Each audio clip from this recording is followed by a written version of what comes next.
my pleasure to introduce an old friend, Ryan Clark, back with the Redskins. Appreciate it. Thanks a lot. How's it feel?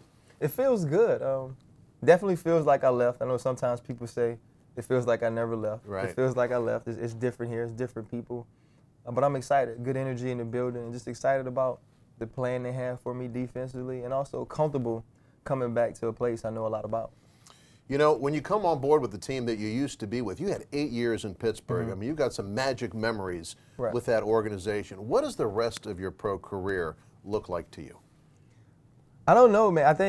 I barely remember playing for the New York Giants, obviously, and so you know, I'm excited about finishing out here. I mean, this is where it's ended. No matter what happens, no matter which way it goes, I better make the team. You're gonna make the team, Ryan. I'm gonna work really hard to do that. This is where it ends, and for me, this is the place that gave me a shot when I was working at LSU.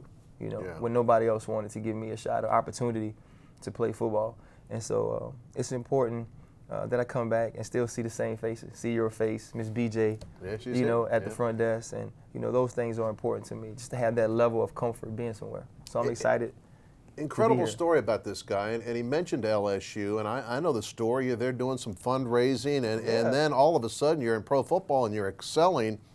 Did you ever think that that would happen the way it's happened? I really didn't.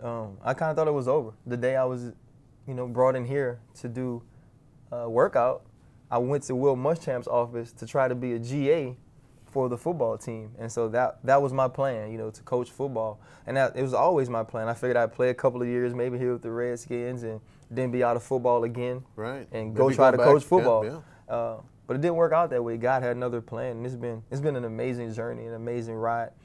For it to kind of come full circle and me to be on the plane yesterday, knowing it was Sean's birthday, it was just pretty cool, and it put a lot of things in perspective for me. You were 21 in practice? I do. Do you think you'll do that here? I don't know. I don't know if they'll let me. Yeah, maybe touchy. You know, I don't know if they'll let me, and I don't know how. If anybody could, you could. I don't know how people will receive it, though. I don't want them to think I'm, you know, grandstanding or it's something I'm trying to do for. But you did it there. Publicity. You know, it's just something that I did. I tried to change my number to 21 through the NFL, but they wouldn't allow me. You know how Commissioner Goodell just loves me.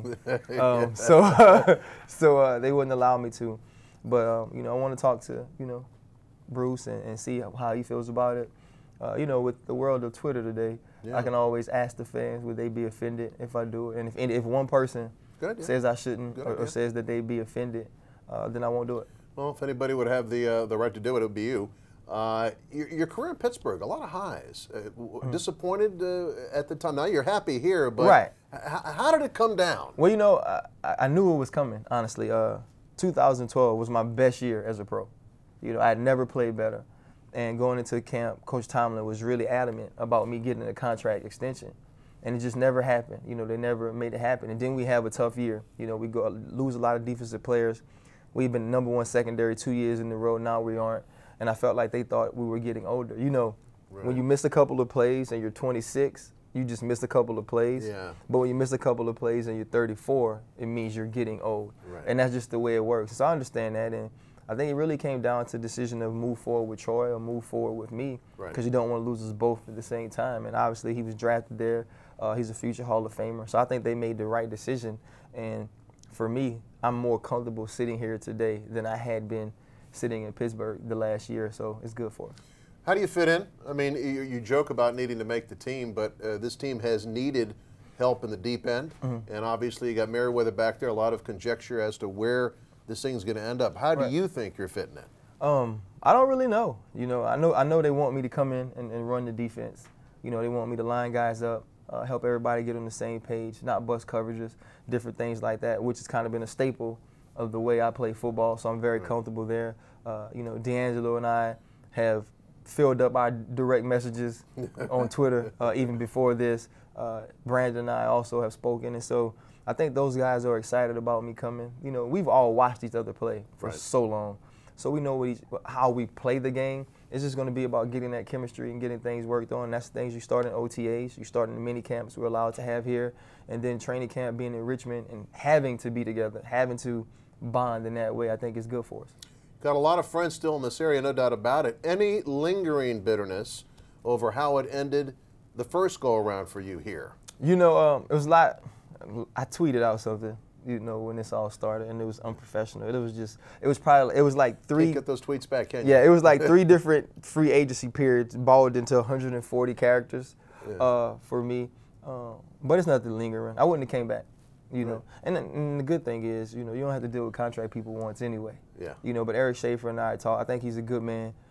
Sometimes, you know, the business of this thing does get ugly. But I'm just glad it worked out. They worked with us. My agent worked with them. And so now it's just time to play football. You know, if we start winning games and we're having a good time here, nobody's going to remember the contracts. Nobody's going to remember the negotiations. It'll be about football. DC a little bit further away from Bristol than Pittsburgh, I guess. Right? Yeah. It's a little further away, but trains and planes get up to Bristol all the time. Other news today, Deshawn Jackson. Other news. Man, you've covered him. I mean, you know Right. what he's about. What does he bring? Well, first of all, just speed. You know, and that's something you can't teach. You can't bring a guy in from college and he's slow and say, listen, we're going to teach you how to be fast. You can't do that. And Deshawn already has that. He can take the top off of the coverage, but also you have the game plan for him. Guys have to roll his way. So now you have Pierre Garçon, you have Jordan Reed getting over, and also you can't stack the box with 8. Now Alfred can run the ball, and also you have a quarterback who's mobile in an RG3. So for us, it's all positive. You know, get him in the locker room, get him acclimated to Coach Gruden's system. And he can kind of use those parts and pieces the same way he did with Andy Dalton with all the pieces they had in Cincinnati.